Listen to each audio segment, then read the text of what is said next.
Will stimulus spending cause hyperinflation? No. People who say that money creation inevitably leads to hyperinflation are operating on an economics 101 level of understanding. The real world is a lot more complex. It's from 2011, a time during the Great Recession when the government was creating a lot of money. Remember the crazy inflation we had back then? Me either, because inflation was really low during much of that time. Inflation is when prices rise across the whole economy.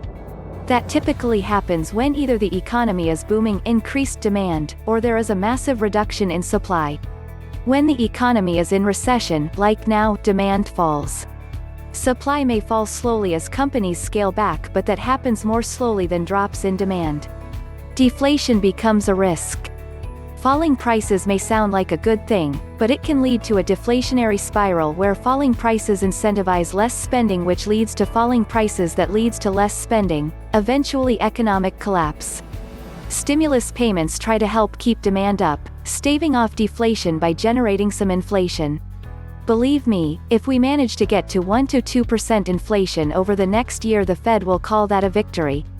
They likely would be thrilled with 3 to 4%, as that would mean they could scale back and unwind some operations. The upfront answer is an overwhelming yes. We are in a federal election cycle where buying votes is welcomed by the recipients of the stimulus. Add to that a very unpopular president who will do anything to get re-elected, including any malfeasance or crime he thinks is necessary to spend another 4 years doing nothing but lining his pockets in the WH. Anytime there is no cost, no production capital floating around the economy, there will more dollars chasing fewer goods. The invisible hand of supply and demand then causes prices to rise, and inflation results with skyrocketing prices and increased demand for fewer goods. The more paper cash that floats in the economy, the more charged the race to purchase goods becomes.